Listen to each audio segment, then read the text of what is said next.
Today I'm talking to an Arran exile who for many years has lived in Canada, in Toronto and Ottawa. He's made a life for himself as a stonemason and has worked in some of the most fabulous buildings in Canada. He's back home in Arran celebrating his birthday for the first time in the island for a long time. Today I welcome Robert Wadd. Hi Charles. Robert, you were born and bred in Brodick. I was indeed. And your father was a Shiskin man. A very proud Shiskin man. So a Watt married a McKinney, so two great lines on the island. Bullmickle joins Douglas Roe is what it was. But your father always hankered after staying on the other side. Absolutely, and he bought 2 plots there to make sure that when he'd spend eternity on the other side, he was quite adamant about it. Every time we drove over the top of the string, he would say, "Here, son, this is the beautiful Shiskin Valley," and I heard it nearly every day of my young life. I used to drive with him in a bus when he was driving for Bannetons, and he would take all the school kids up to Purnmill and then come back to the Kinloch for a few swallows. Mm-hmm. And inevitably, I ended up driving the bus back over the string when I was 13 and 14 years old. Wouldn't be done now. These things happened then. Yeah. Your mother, on the other hand, wanted to be buried in Brodick. Absolutely. Mm-hmm. But unfortunately, you lost your mother first. Aye. And she was buried in Shiskin. Now, tell me the tale about how the Brodick folk intervened in that. Well, not necessarily Brodick folk, just one particular McKinney, Rosie, my cousin Rosie, just as they were about, we'd done the stuff up at the graveyard there in Shiskin, which is a beautiful, beautiful graveyard. And actually, much better place to be than up in the hill there, behind the pier. But just as they were about to start loading the earth back in on top of the casket, Rosie threw in a wee spade. "Here, Mary, this is for you to dig your way back to Brodick." And as far as I know, your mother's still in Brodick. Well, we don't know. Whether there's a tunnel going back over to Brodick. Be a big tunnel. So you went to school in Brodick School. What are your memories of that? Great fun. We used to... we had an incredibly happy childhood. Working at the school there, the guy we didn't like, we loved Mr. Mount. Mr. Matheson wasn't quite as nice a head teacher, but Doreen Patterson, who was our early childhood teacher, was a great lady, and we used to play football all the time, of course, and there was quite a wee football team up at Springbank where we lived. Bobby McRae at the end of the road, and Stud just up around the corner, Donald McKinney just around the corner. And every day after school we'd play in Tommy the Horse's field across the road from the end of Springbank, which is now full of houses. But incredibly happy upbringing, great fun. So you went to Lumlash School, but you left at 16 years old. Right, the headmaster and I didn't quite see eye to eye. When I was about 14, I discovered guitar playing in a big way, because I'd been playing for a couple of years, and then got in tow with Campbell Craig and Duncan Robertson and Sandy McAllister and the band called Location. The band called Location, exactly that. And it seemed to me that we were going to be famous. For sure we were going to be famous, and we couldn't miss, in fact, being famous. Tommy Dickey was also in the band, and we had a great few summers, I think, a couple of summers, and it all fell apart. I persuaded the guy who was running Arran events at the time, Arrangements it used to be called, to let us open for Tear Gas, which became the incredible Alex Harvey band. Yes. I persuaded him to let us open for Tear Gas at Lumlash Hall one September weekend. And it failed miserably, because we've been used to playing through these tiny wee Watkins electrical music amps, 15 watt amps, right, 15 watt amps, and suddenly we're plugging into this 100 watt Marshall stack, and I hit the first chord of the guitar, nearly went over the front of the stage, the wall of sound that came out behind me. So we didn't do very well. No. So that pretty well finished Location. But it gave you your grounding in guitar and playing with other absolutely people. Yes, absolutely, and it was great for that. So 16, you've left school and you've got to decide what to do. Now, I've read that you had 3 choices. My uncle Willie, round the corner, Willie McKinney, he was a mechanic working at the pier. And then I'd always wanted to be in the Air Force, so I thought maybe I'd go and be an airframe mechanic or something like that. Father put the kibosh on that, because he thought if we have to pay to get you out, if you don't like it and we have to pay to get you out, we're going to have to pay whatever money they put in, which could be very expensive in these days. So that put the kibosh on that. I went to talk to my Uncle Chink, as Willie was called, and he said, "No, don't do it, son." He said, "Look at my hands." And after 30 years, his hands were completely ingrained with oil, grime.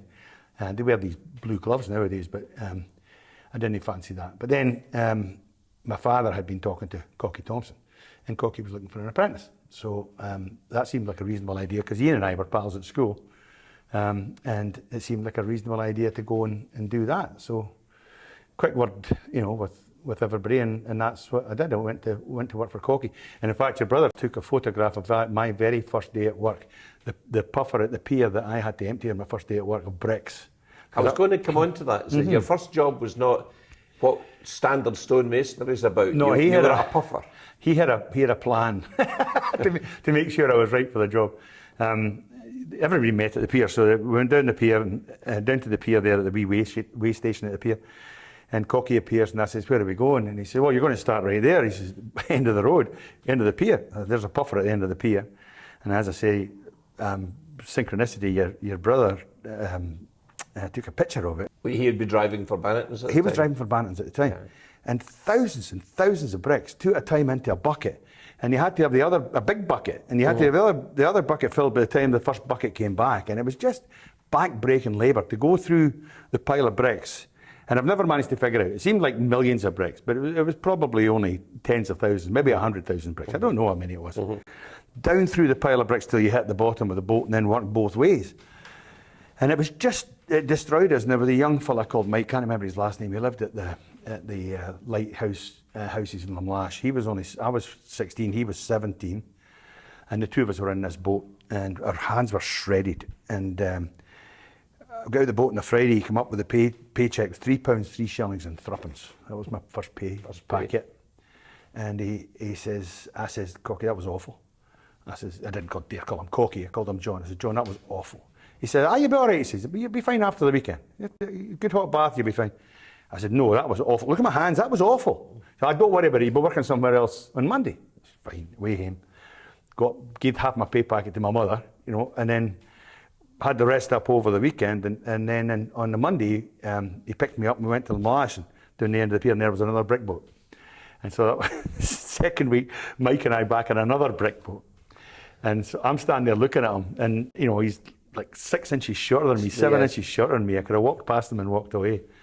And something said, "No, this is a test, right? You know, just get on with it." So into the brick boat we went, and sure enough, the apprenticeship papers were. So that was the December, and that was actually only 15 and a half. The apprenticeship papers were signed on my 16th birthday in the June, in 1970. But your father wouldn't have let you quit, I don't think, would he? No. But I mean, if I'd walked away at that point, Cocky would have had some serious reservations. And I've done different things with my own apprentices to test them, you know, and do this kind of stuff. One famous, why now? Because he works for the government of Canada as a stone carver. And he was serving his apprenticeship with me, and we're on the West Block at Parliament Hill, and the foreman had him cutting tar off the back of the foundation stones.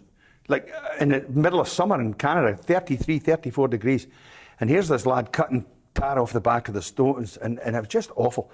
And I walked past him, I was doing my rounds, I walked past him, and 2 hours later I walked past again, and he was still there, and I says, "Goodness sake, Daly." I says, "Can you not get them to give you something better than that?" He looked up at me, he says, "It's all right, Bob." He says, "It's my second brick boat." Oh, that's good. So he came right back at me. Came to your story. 40 years later, it comes back to me. Back to you. Because all of my apprentices know the stories, you know, you get the... It seems that what you do in Arran transfers to skills that you take elsewhere, which we'll move into in a minute. But you get involved with the sub-aqua on the island, and that changed you from pop music into folk music. Can you explain that? We needed to raise money. This is early 70s again, so I'd be 17, 18 when we started in the sub-aqua club training at Kinloch pool. And we needed to raise money to buy equipment to train folk, because people couldn't afford this expensive diving gear. So we started organising folk concerts, and because I was sort of into music and maybe a wee bit more gallus than I should have been, I was given the job of organising the concerts. So the very first person we had down was Matt McGinn, and he brought with him Billy Connolly and Jerry Rafferty, to back him up, because Matt didn't play an instrument. And then that led to Billy Connolly coming back a couple of years later and playing at Lamlash Hall, which was an outrageous success. Yes. And we had the Tannahill Weavers and Tinkers Loan and Ian McIntosh, Hamish Imlach. It was amazing. We had an amazing run of concerts and made a lot of money to buy equipment. It was actually a very, very good thing. And then, of course, when I went to Canada and ended up, in the police, I had diving experience. So when the Toronto Police asked for people with diving experience because they were taking over their main unit, of course, I put my hand up, got the job, then ended up being the training officer and equipment officer for the diving team. Mm-hmm. And it was pretty good. It's not nice diving for bodies, but it was. So you'd been working for Cocky for 4 or 5 years. 40 years, yeah. Mm-hmm. And you learned the ropes of how to be a mason, and he was a damn good mason. Oh, incredible! Him and Jock Kerr from Corrie, what a character! And Cocky and Jock were incredible masons. Mm-hmm. Both learned under Bob Logan, of course, from Corrie. John Thomson was the youngest foreman on your father's church, yes. St James's Pollock. The moving of Titwood Church. The moving of the church. That's just an amazing story in and of itself, yes, because that comes full circle again. Because when this sort of thing comes back to me, because when I went to Canada, I went there in August. November, the Toronto unions went on strike because they wanted the same sort of money they were getting in Montreal. Of course, Montreal, the Masons were building all of the infrastructure for the 76 Olympics. And so the Toronto boys wanted to get the same wages as they were getting. And of course, that wasn't going to happen. So they struck. And I was left without a job. And of course, 4 months in Canada with no money at all. Any money we had with us from the sale of the house at King's Cross had gone on expenses to get there, and then tools when I got there. And there was a guy at the union, a guy called George Younger at the union, Scottish guy. And he says, look, you're the right size, you're the right accent. If you walk 500 yards up the road, you'll bump into Toronto Police Headquarters. Walk in there, tell them you want to be a policeman. And I said, but I don't want to be a policeman. And he says, well, no, but it's all right. The training is 6 months. He says, by the time the 6 months is over, the strike will be over. And if you don't like being a policeman, just come back and be a stonemason. You'll get your job back. Mm. So, okay, fair enough. I went up the road and I walked in through the door. The recruiting sergeant at the time happened to be the bass drummer of the Toronto Police Pipe Band. So I walked in through the door and he asked me 2 questions. He says, can you play the pipes? And I said, no, but my father was a piper in the Seaforth Highlanders during the war. He says, can you spell subpoena? And I said, yeah, S-U-B-P-O-E-N-A. He says, all right, son. He says, you start on Monday morning. So I started work as doing my 6 months training.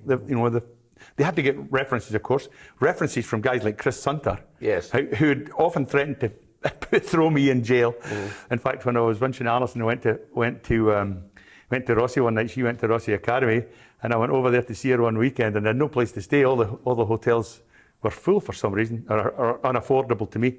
We knocked on the door of the police station at 10 o'clock on a Saturday night, and I said to Mr. Sunter, I've got no place to stay, can you put me in a cell? So he did. They put me in a cell with a pillow and then woke me up on the Sunday morning with a bacon roll and a cup of tea. And all the other guys in the cells were raging mad that I'd get the bacon roll and the cup of tea.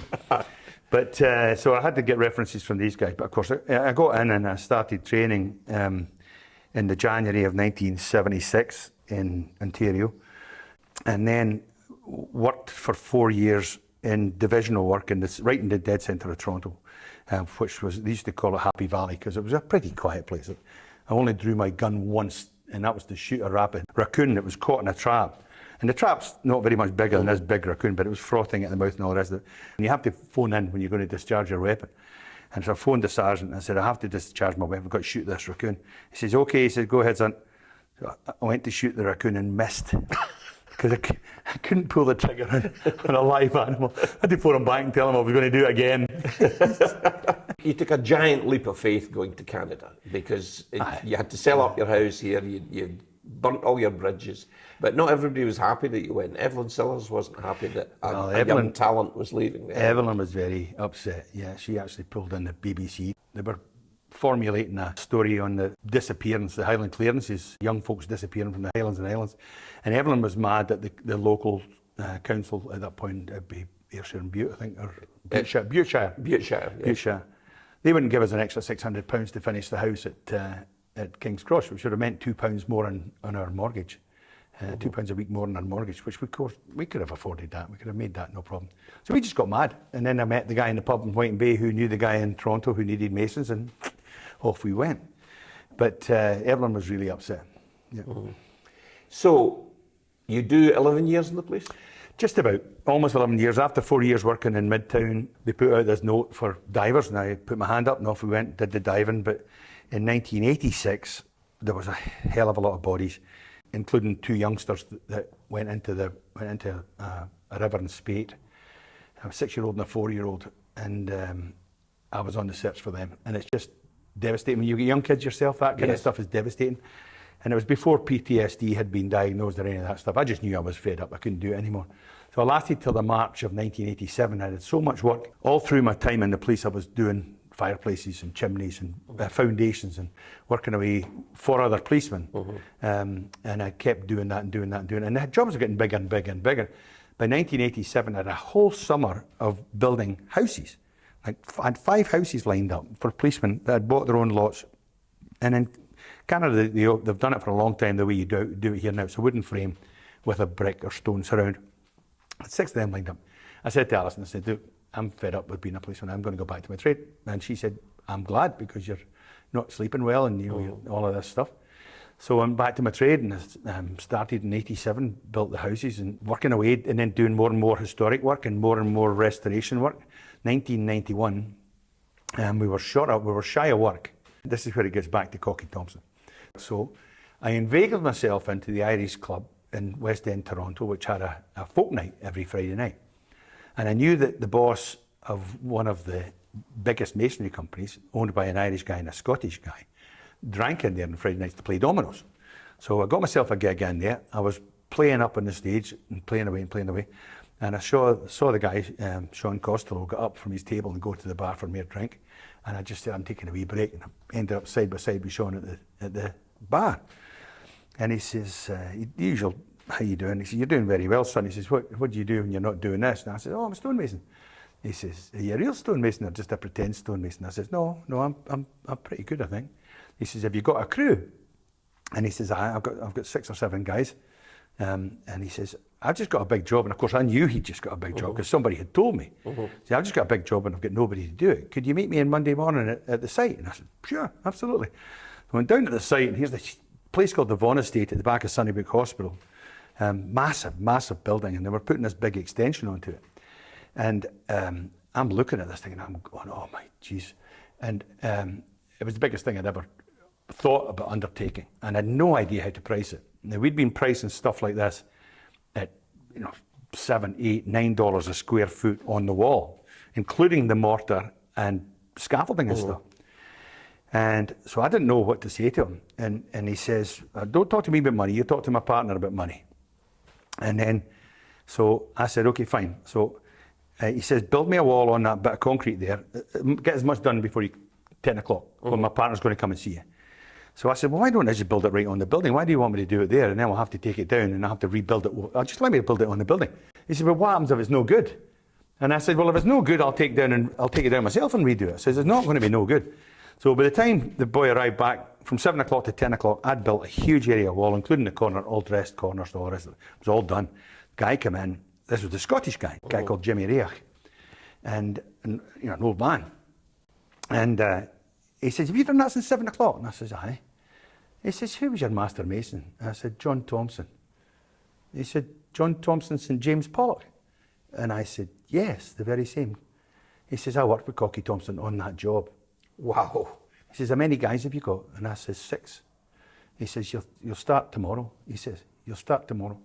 And I said, well, what about money? He says, no, don't talk to me about money. He says, talk to Sean about money. He'll be back at 12. I said, that's what he said about you. He said, no, talk to Sean about money. He'll handle the money.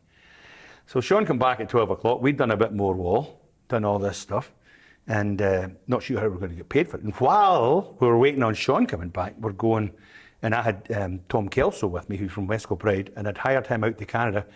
He had built the building at the pier that's now, all the shops and the chippy and all the rest of the pier. Yeah. He would work for young Cocky doing that, Ian, and then I'd persuaded him to come out to Canada with me because his sister worked with my sister Margaret at West Kilbride Golf Club.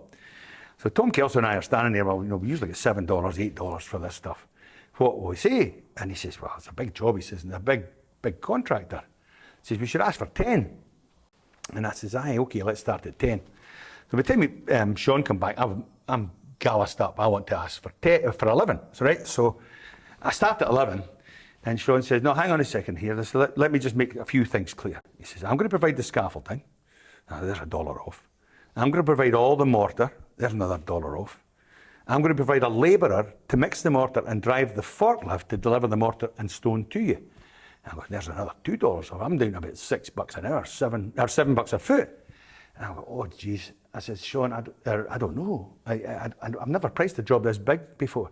And he says, all right. He says, no more buggering about. He says, I'm getting paid 18. I'm not going to pay you a penny more than $14 a foot. I went, shook his hand.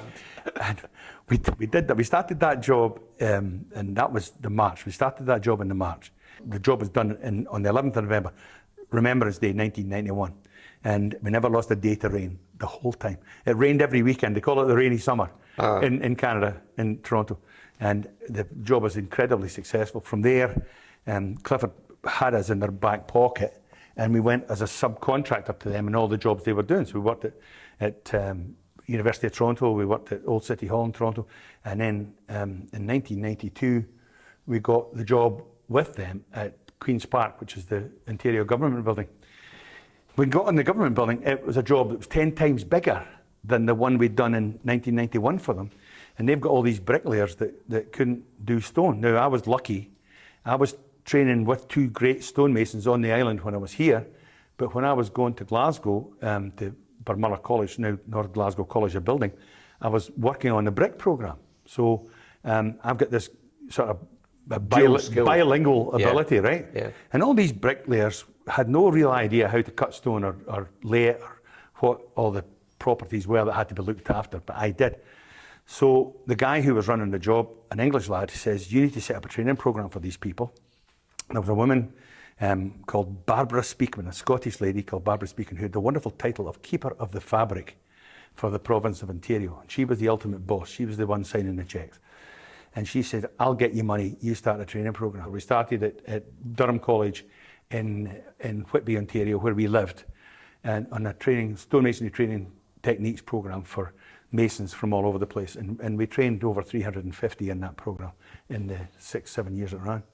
It has been quite important to you, the training of masons coming through. And I remember you coming back here to Scotland looking for masons to take out. Yeah. But you seem to have developed over there getting young people into it and training them to become the masons of the future. I spend a lot of time talking to young kids at school, even in primary 9 and 10, before they go to high school. Think about this. This is, not necessarily masonry trades, but trades in general, rather than spending a lot of money getting to a degree or college degree and then not being able to do anything with it. There's a lot of barmen with sociology degrees, in pump and gas. So in an apprenticeship, you're getting paid right from day one, and there's no student debt at the end of it. And you end up, our masons are making serious money. Our masons make as much money as junior lawyers and dentists. And you're not discriminating against women either, because you brought women on. We got the most. I signed the first female apprentice in Ontario, the very first. And then at the West Block, we had 202 masons, I think, at the absolute upset of the job in 2016. Of them, 60 were apprentices, most apprentices in any job ever in North America, and 18 were women. So nearly 30% were women. And the women have a finer touch for the fine. Our head stone carver's a woman called Colleen Wilson. Great stone carver, fantastic. And in fact, there's a good story there. We're working on the West Block, and Colleen's carving a lion for the top of the royal coat of arms for the east entrance to the West Block. And the Prime Minister, Justin Trudeau, comes through the workshop on one of his many visits to us. He actually laid the last stone of the restoration. And he sees this lion and he goes, oh, now this is just after 2016 and Trump has been elected. He who should not be named had been elected in America. And Trudeau was looking for a gift to take him for his first official visit. And he says, "Can I get that?" And the guy from the public works says, "No, that's going on the coat of arms. We could make you another one, couldn't you?" And I said, "Yeah, of course we'll make you another one." So we made another one, and that's what Trudeau took to Trump for the thing. Now, Pity he didn't drop it on him. I kept one of the other lasses that works for us, their head conservator, another woman, and Meredith Thompson. She says, because the lion's got this beautiful mane, it's a big lion, right? He's got this beautiful mane.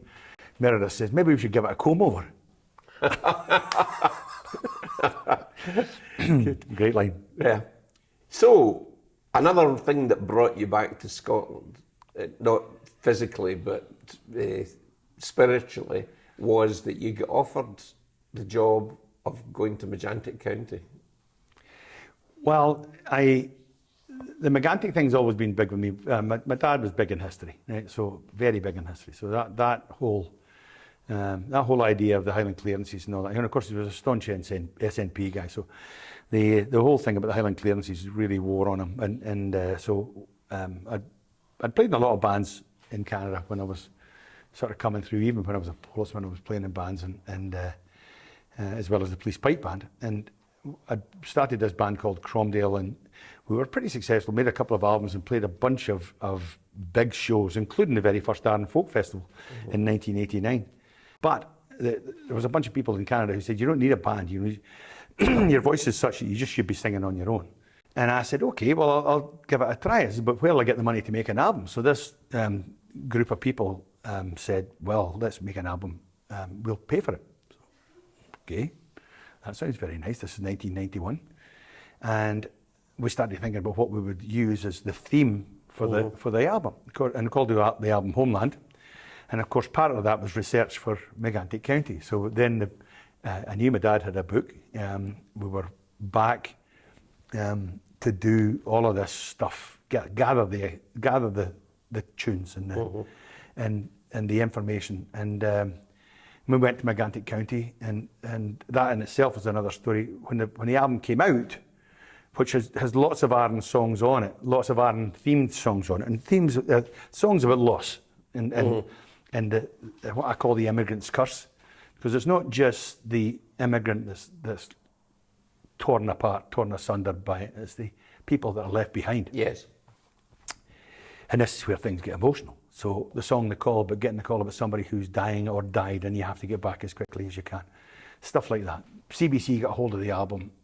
This is CBC in Canada, of course, got hold of the album and said, we'd like you to go to Megantic County and film and record a wee story about the whole situation. So we went to Megantic County and filmed this thing on Thanksgiving weekend, October of 91. And all sorts of people from the CBC had put it out across North America and whatever social media was at the time, and people came from all over the place, Kelsos and Kerrs and McKinnons from Carolina, South California, and we all met at this graveyard, and the graveyard had been abandoned by, the church fell down, the graveyard had been abandoned, nobody had looked after it for 180, 90 years. So we get in there on a Friday afternoon, we cleaned, we fixed gravestones, we stood them up, pinned them back into their bases again. It was an amazing weekend. And everybody, this feeling of, belonging. Yes. With that group of people that were all connected to North Sannox, it was amazing. And we're there, and everybody's clearing off. We're going to have a big ceilidh in the village hall in Inverness. The village is called Inverness. And we're going to have a big ceilidh in the village hall, and everybody's all tidied up. Camera crew's gone. There's only me and one woman. And she's sitting at the base of a gravestone that she's been cleaning. And she says, have you got a spade still? Because there's something written on the bottom of the gravestone. And of course, they're sinking into the ground. The sod's coming up over the top of them, turf's coming up. So I went back to the van, dug up a spade, and brought it back to her. And we dug out the bottom of the gravestone. And written on the bottom of the gravestone was gone, but not forgotten. And here was us here, 180 years later. Them. Yeah. She burst down, I burst down. We sat there hanging on to each other for a good 10 minutes before we could stand up and walk away. It was brilliant. It was absolutely brilliant. My brother actually went, he stays in Calgary, and Aye, does he and his wife Elizabeth went to Majantic, and the first gravestone they saw said Elizabeth Currie on it. Oh, wow. And because there wasn't many Currie, the only Currie I thought that went out with the first lot was actually married to a Kelso. Yeah. But I have a small connection with Homeland because you contacted me and you wanted a picture of Brodick Bay. Aye. And you took it to the printers. Can you tell me what happened? Well, it wasn't actually me. It was the green man that took it to the guy who set up all the artwork for the thing. He took it to he took it to the printers, and he phoned me up and he says, "You're not going to believe this." He says, "I take this thing to the printers. The guy's name's Kelso." He looked at the picture and he recognised it right away, and apparently knew Brodick Bay because he was a direct descendant of the people in the first boat, one of the Kelsos on the Caledonia. Which is, you seem to have a life of coincidences. It's ridiculous. It's absolutely ridiculous. It's divine synchronicity, I call it. Now, moving on from that, you received an award as an Immigrant of the Year, was it? Yeah, Entrepreneur of the Year, yeah. Immigrant Entrepreneur? Yeah. And how did that come about? Well, somebody nominated me, and amongst, like, I don't know how many hundreds, I won it. I was very happy about it. I didn't know it had been done. I didn't know till I got the letter. A very nice letter it is too, and a very nice award it is too. So. And you had to make a speech at the... Aye, you do a speech, you do a wee bit of things, but not a very big speech. Yeah. Not all of what you do out there is work. You've kept up your folk side as well. Aye. Would you play us a song that you feel is something that's close to your heart? Sure, we could do that. Now this, there's a story that goes along with this obviously as well. There always is with you, Rob. I wrote this song in 2012. I was out teaching at a week-long stonemasonry seminar training course in Seattle, Washington. And one of the other trainers was a Scottish guy who was also a member of the Irish Dry Stone Wall Association, and he was telling me about this, about the Mary Robinson, the Irish premier, who'd asked that since the Celtic Tiger was dead, anybody with Irish connections or Irish heritage would come back and spend some money in 2013 in Ireland. She called it the Homecoming. Brilliant idea, brilliant strategy. And the Irish Dry Stone Wall Association thought they'd just piggyback onto that. So they asked everybody who was coming back to bring a stone with them, bring a piece of rock, a boulder, whoever they could manage. And the advert for it was brilliant. This old tatty old suitcase full of clothes with this boulders, sort of bowling ball boulders stuck in the middle, which nobody brought one that big, but I did. In 2001, just before 9/11, we were working on Hudson River Park, the immigrant docks, just at Battery Park there, between Battery Park and the Cunard Quay at 41st Street. And we'd taken a whole bunch of stones out of the site, brought them back to Canada to restore them. And then 9/11 hit. And of course, there was chaos down there and all the rest of it. So we ended up with a bunch of stones still in our yard. And I said to Nick, I says, geez, I've got some big lumps of the immigrant docks in our yard. I could make 4 thresholds out of them. Because at that point, Nick was talking about a circle of stones with gates into it. So I said, I can make thresholds for the gates and send them to you. I got Irish friends who owned a transport company to agree to ship them across the Atlantic for nothing. We put them on our big saws in our shop, cut them into threshold-sized stones, made sure the top patina was still on them, where all the history is, of course, and shipped them across the Atlantic. Now, the guys in Ireland were so excited about them that they said, well, we're not going to make these thresholds, we're going to create a star in the middle of this tower. There were so many stones coming in, they were going to build this tower. So these 4 stones became the wings of this star. There's a wee Irish guy who was helping arrange it all, an incredibly passionate wee man, and he says, what you're doing here, he says, is incredible. He said, sending this history back to us is making me feel very, very emotional. And I said, well, I'm pretty emotional myself, Eddie. And at that point, I thought, there's got to be a story in it. There's got to be a song in it. So away I went upstairs to my office with a bottle of good red wine, and I sat and wrote this song. And as masons, whether you're a dry stone mason or a wet mason, stonemason, you talk to the stones, right? You're always if you're a dry stonemason, you're in a field looking for the right stone for the wall. Come on, where are you, bugger? I know you're in here somewhere, you know. And when you find it, you know what's there, right? And you know, oh no, don't do that to me. No, don't break now. Right? You know, the last, it's always the last hit that breaks the stone. So we talk to the stones and we feel what goes on. When we were down at Battery Park, we're feeling this thing. We can see Ellis Island. Yes. Right? And when it's getting dark at night, you get lights flashing. You know, lights flashing at Ellis Island. Whispering Stones, song, right? So, and it's a song about immigration, of course, not just the Stones.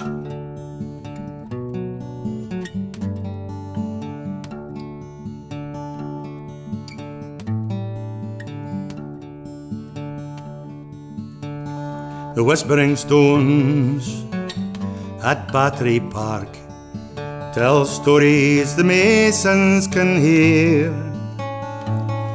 Tales of joy and gladness, regret, grief and sorrow and tears spilled on some far-off pier.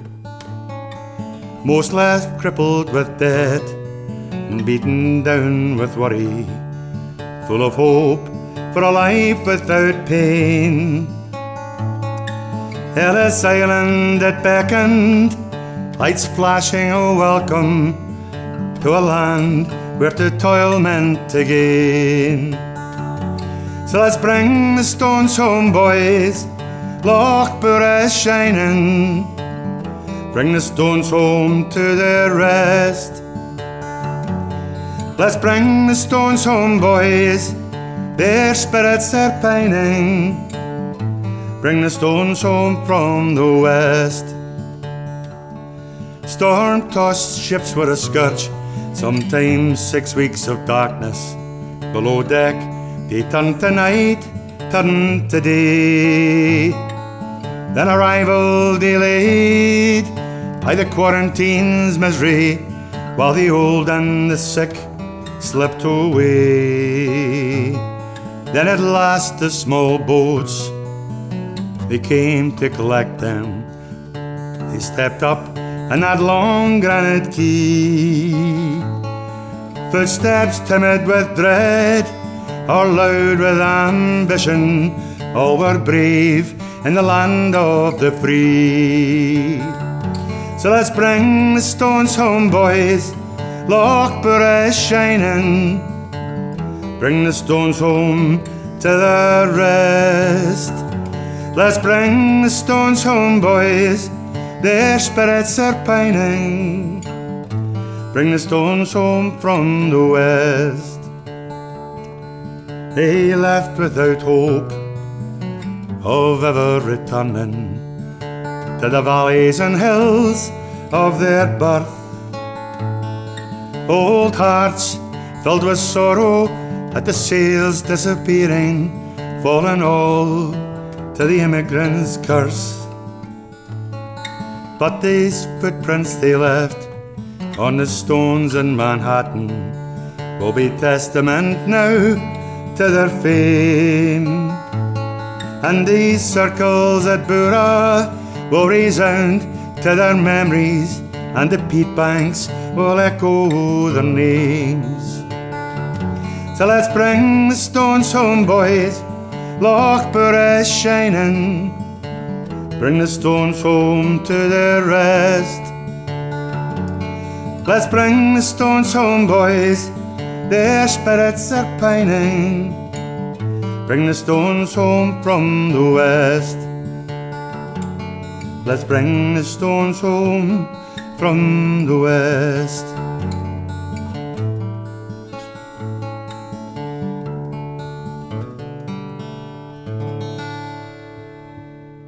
Thank you, Robert. That's lovely. You're quite welcome. It resonates with me as being not just to do with stones in Ireland, but from the people that left Arran to Chantic and New Brunswick. It's the whole thing. The whole thing. Now, you mentioned earlier on about cutting stones. My father was a dry stone diker, but he believed that there was a stone for every space, and he never cut stones. Stone for every space and a space for every stone. Yeah. That's right. And the dry stone wallers try and do it without cutting stone at all. Yeah. Yeah, and you'll see that up around Mackley and in fact in Shiskin. You see the walls are all built with angular stones. Yes. In England they tend to dress them a lot more, make them more linear. Yeah. And Ireland you see vertical. I have actually got my own dry stone dike, which I built in my back garden. If you're ever there, you can come and criticise it for me. So you were successful in Toronto, but a job comes up in Ottawa, which requires a long-term move. We created this training program at Durham College and carried that on into the Guild Institute of Stone and Restoration Masonry, which we started actually as a business in Whitby. And in 1996, the federal government showed up in the office and said, we're just about to embark. They had this thing called the long-term vision and plan. And they were just about to embark on this huge multi-billion-dollar restoration of the parliamentary precinct in Ottawa. And so they said, would you like to come up to Ottawa and create a training program much the same as the one you did at Queen's Park? So I said, yes, how would we facilitate that? And she says, well, we've already organised the first contract, and we will give the contractor an extra amount of money to hire you and your team to come to Ottawa, and then you train while you're on site in Ottawa. So that's what happened. In 1996, we went up to Ottawa, we rented a couple of houses, and we started working on the centre block south facade, and it was, again, another incredibly successful. Must have been, what stage were your three boys at in their education at that stage? Oh, the boys were, Graham was just finishing high school, Jamie had already gone off to university, and Doug was working in the company. He was an apprentice in the company. So there was no, it was at the right time? Right time, yeah. Graham was just finishing high school, so he came up. Actually, after Graham spent a year with us in Ottawa and then went to Telford College in Edinburgh for his stonemasonry college work. Anyway, we went up there and I'd be working 5 days a week and teaching like 50 people in a trailer this size on Tuesday and Thursday nights. Again, stonemasonry techniques, how to make the thing work, how to make it fly. And again, these were all guys that had never done anything but brick and block. If you go at stonemasonry the way you go at brick and block, you can do an incredible amount of damage with a hammer and chisel. I mean, thousands and thousands of dollars.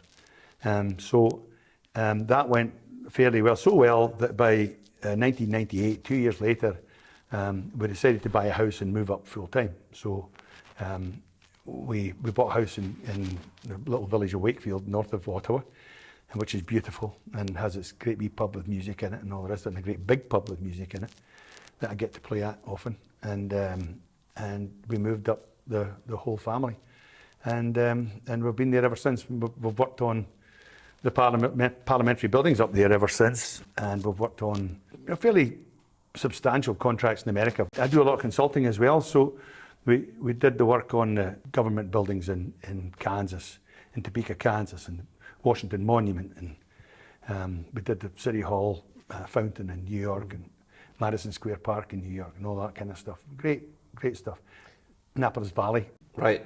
How much of being a stonemason is geology? How much do you need to know about a stone and about its consistency? And a fair amount. You don't have to be a Hutton, but you need to know about the different stones and how they're going to react to cutting and shaping. I mean, granite obviously is the hardest. We work a lot in granites, but schist and gneiss, the two, they're more sort of sedimentary, laid down in layers.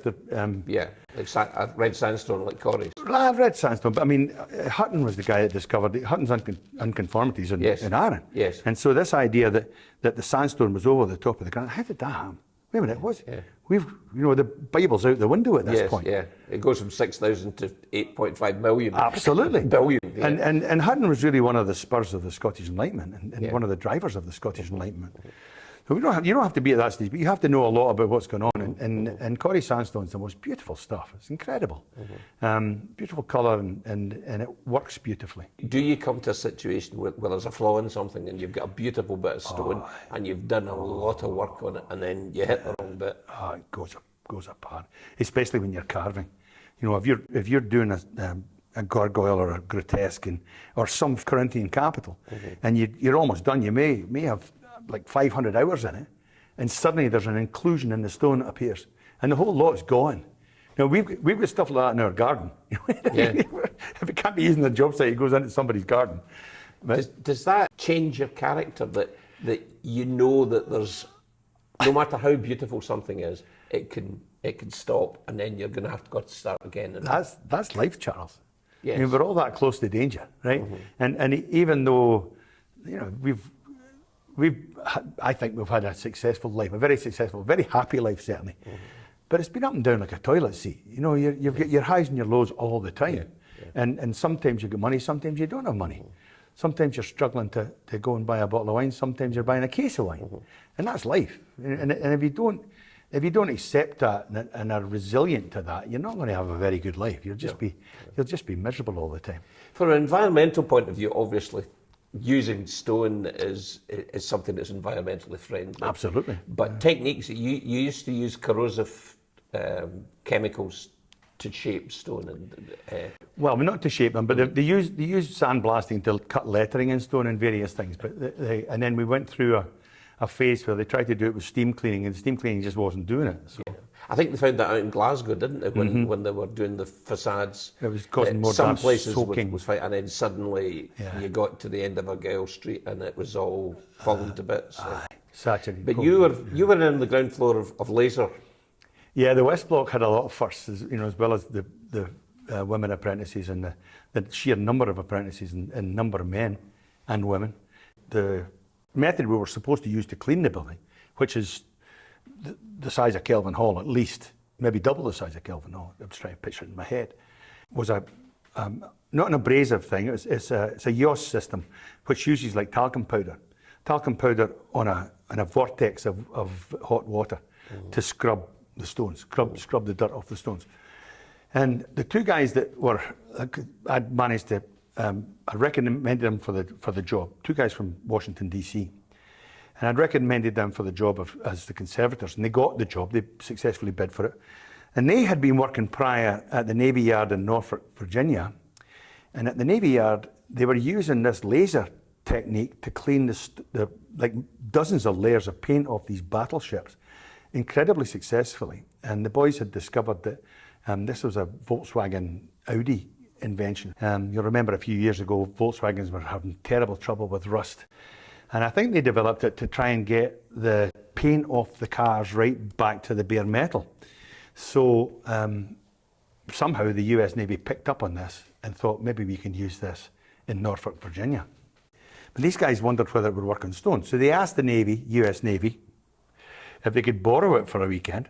And they brought it up to Canada and we tried it on the stone. Well, the guy who had it put his hand on the stone like that, and he passed the laser over his hand and over the stone like this, and took his hand away. And the black hand was there. And everybody went, holy, this is incredible. This will change this whole job. Because the deal was that we used to have to wait to clean the stone till a lot of the work was done. And then once you'd clean the stone, more impurities would have shown up, and then you have to do more work. So here was a way to do the cleaning first, see everything all at once, and do the work once without having to come back at it. So we were all freaking. So the guys who built us another one. It was the very first one in Canada. And then we got another one. So we had two of them on that building, and we were able to go ahead of the masons and clean the whole building. When people saw it, people were coming up going, my goodness. And when you look at if you go on our website, you look at the before and after on our website, you go, that's just incredible. And it doesn't damage the patina of the stone. So, and the best part of it is, you talk about being environmentally friendly, there's two wands. The wands are about 4 inches by 1/4 inch, so 100 mil by 3 mil. And one of them is the laser that shoots the beam out. And the laser comes from a special machine that's on the ground. And then right beside it, there's another little 3 mil by 100 mil gap. It's a vacuum. So when the laser burns the patina off the stone, burns the surface off the stone without taking the patina, and all the stuff goes straight into the vacuum bags down below. Wow, so it cleans up the mid. You don't even have to clean the scaffolding when you're done. It's all done for you. It's amazing. And it made the job so much more productive. and a very, very happy result. So it's used all over the world now. They're selling them hand over fist all over the world. You've been in Canada for many, many years. 47 this year, yeah. Arran still home when you come over? Oh, aye. Yeah. You should see us standing in the bow of the boat, or as close to the bow of the boat as you can get, you know. When we leave Ardrossan Harbour, it's just, yeah, always the same. You're right there. You've had a fabulous life out there, but it's not all been work. You have your hobby is having a large cabin cruiser. Yeah, well, that's because of COVID. That's been restricted as well. We used to have a timeshare. We call it a timeshare with propellers down in the Caribbean. That was great for a number of years, but COVID's kind of put the kibosh on that. You still can't get back into the BVI very easily, but we have a lovely wee boat that was built in Nova Scotia, a little lobster boat that we have in Canada, which we love to go to every weekend. It's nice. And it's got a wee cabin. So you haven't lost all your boys away to other things.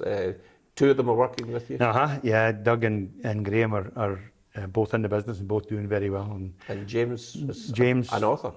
Aye, he's got a degree in aerospace engineering, and he went to Japan. He married a Japanese girl he met at the University of Toronto, and he went to Japan to do his masters and just stayed. They've been there for 10, 11 years now. Got two lovely daughters.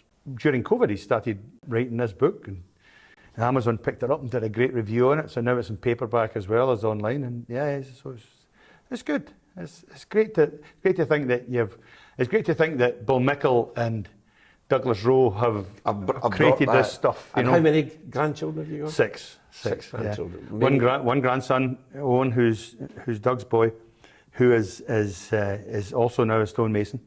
Served his first year at the college. Now he's signed up, of course, but he's done his first. He's in his second year now, and 5 beautiful granddaughters. Yeah, fabulous.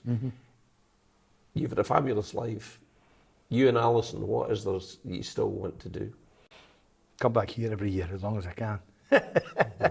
But there's not much on our bucket list. We've had a charmed life, some would say, and we've had our ups and downs, and the ups have always been better than the downs, of course. But I think we're pretty well. We'd like to go and see the Amalfi Coast or something like that. And when my dad was dying, we were supposed to go to Italy when my dad was dying, and we couldn't go because he was so close to the end. So that got kiboshed, and we'd still like to do that, I think. But if it was a choice between going to the Amalfi Coast and coming here, we'd be here every time. If we can come here and then go to the Amalfi Coast and then come back here for a week, fine. Well, then we'll do that. So when Robert Watt finally shifts off the mortal coil, is it Shiskin or Brodick? I'll be in about halfway. There's a big rock up Glen Rosa in the Blue Pool, and my boys know that I have to be cremated, and somebody's got to go up on top of that rock and throw my ashes into that Blue Pool. So it's about halfway, Charles. That's pretty good. You're a lover of Burns. Yes. Could you give me one more song? Aye, well, story and song, if you like. Story and song. Burns wrote this while he was supposed to be studying mathematics in a schoolroom, and he looked out the window. This is actually the very first thing, reputed to be the very first thing he wrote when he was 16.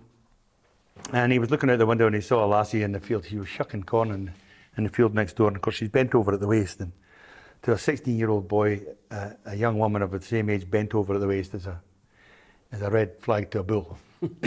So he wrote this called Now Whistling Winds. Now whistling winds and slaughtering guns bring autumn's pleasant weather.